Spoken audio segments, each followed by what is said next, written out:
Clément Venturini, 6 fois champion de France. Et aujourd'hui, cette année, vous avez même fait un deuxième au Paris-Camembert ? Oui, c'est ça, entre autres. Bon, c'est le Tour de France, vous le regardez différemment quand on fait du cyclocross en général, ou vous êtes passionné parce que vous faites du vélo quoi qu'il arrive ? Oui, voilà, je reste passionné, c'est mon métier, mais c'est ma passion avant tout. Donc voilà, je supporte mes coéquipiers, je regarde ce qui se passe et ça occupe les après-midi de juillet. Alors on parle de vos équipiers, est-ce que vous êtes dans l'équipe Arkea BNB Hotel ? On regarde, quand on est dans une écurie comme celle-ci, on les regarde pendant le tour en se disant ça passe pas, ou en se disant je souhaite ça passe, comment on le vit ? Ouais, on espère tout le meilleur pour eux et en l'occurrence, voilà, notre tour a été réussi pour l'équipe avec la victoire de Kevin Vauquelin, donc c'est sublime. Après, on espérait des beaux sprints d'Arnaud et voilà, c'est pas loin par moment, donc le tour d'Arkea est quand même plutôt bien réussi. Christophe ? Oui, j'écoutais avec attention. Quand tu vois le travail de Remco, il a dû être impressionné par le coup de force, encore une fois, peut-être de Pogacar. Qu'est-ce qui t'a le plus impressionné aujourd'hui ? C'est Pogacar comme les deux ou c'est Remco qui montre qu'il veut faire deuxième ? J'étais déjà surpris qu'ils s'attaquent. Je pensais qu'ils allaient un peu se neutraliser en vue des grosses étapes qui leur attendent, mais on voit qu'ils ont faim et qu'ils ont beaucoup d'énergie et voilà, chaque opportunité est bonne à prendre. Donc voilà, ça s'annonce musclé cette fin de tour. Ouais, c'est bon pour le vélo en général parce que je disais depuis quelques saisons maintenant, le cyclocross, on le regardait pas souvent, mais grâce à des Van der Poel, des Van Aert, au niveau mondial et avec toi au niveau national, tu as envie de regarder des étapes différentes et le vélo différemment. Le vélo est devenu tellement tendance, t'es d'accord avec ça ? Ouais, c'est sûr que le cyclocross, on n'entendrait pas parler et et je pèse le mot, c'est plutôt grâce à Mathieu et Wout que voilà, on en parle plus et ça dérange moins les équipes de pratiquer cette discipline, donc c'est plutôt bien. Et malheureusement, en France, c'est pas assez médiatisé. En France, avec ça reste limité.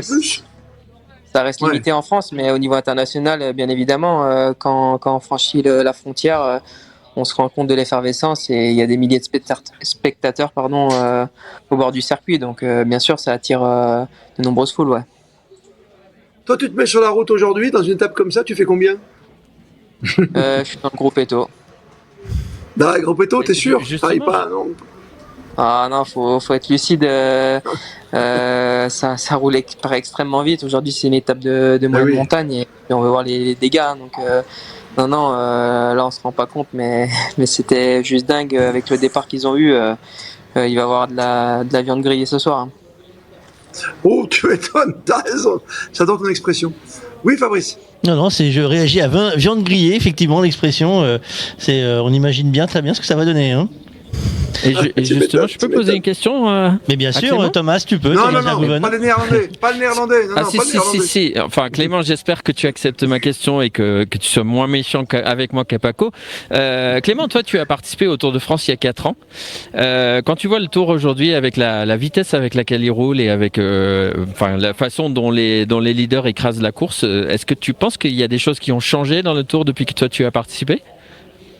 Non, je pense pas. Je me rappelle déjà d'une vitesse folle en 2020. Je pense l'après Covid, on a vraiment, voilà, il y a eu, je sais pas, quelque chose qui a tourné et tout va plus vite.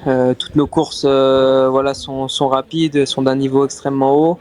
Voilà, c'est le Tour de France, mais c'est toutes les courses qui se courent à un niveau fou maintenant. Il n'y a plus de petites courses, quoi.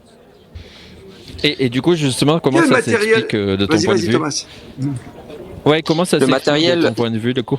Le matériel, bien sûr, est carrément plus performant. On a des vélos hyper aéros, tout est optimisé, la nutrition, les entraînements hyper calés. Enfin, voilà, maintenant, il n'y a rien qui est laissé au hasard.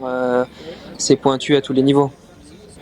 Pardon, j'écoutais attentivement par rapport au matériel, parce que c'est vrai que c'est un long débat. En rencontrant ce matin Christian Prudhomme, on va pas pousser le débat jusqu'au bout, mais on essaye à chaque fois. On sait que le Tour de France essaie de tout vérifier avec une commission d'agence, en plus concernant le dopage spécialisée sur le Tour de France, que des contrôles sont faits. Tu parlais de l'agent du FBI sur les petits moteurs dans les vélos.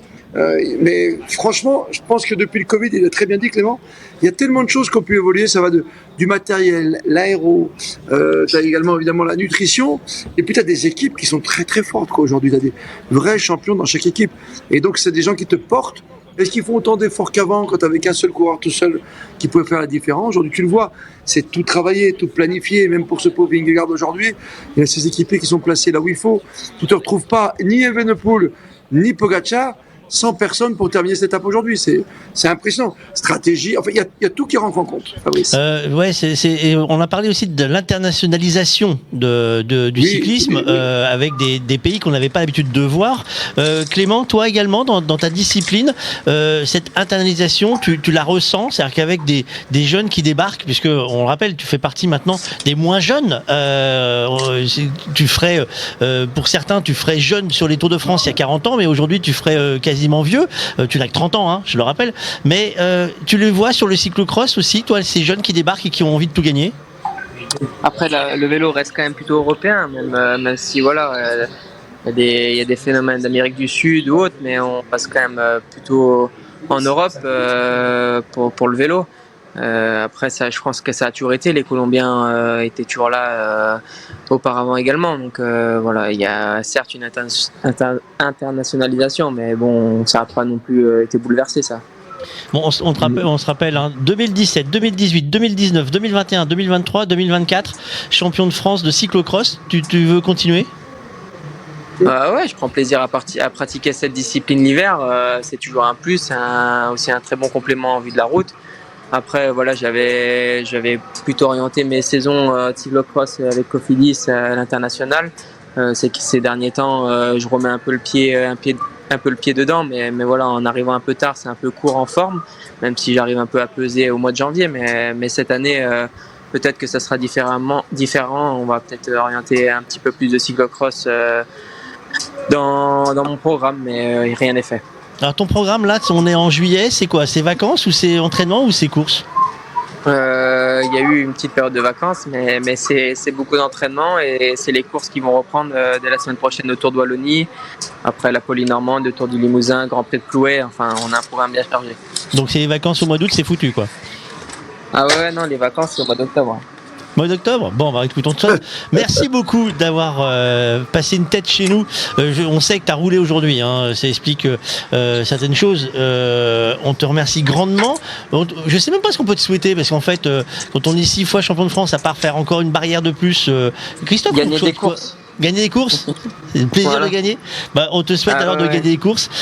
Tu connais l'adresse maintenant, hein, tu viens quand tu veux nous faire un petit coucou. Tu seras toujours le bienvenu. Merci pour l'invitation.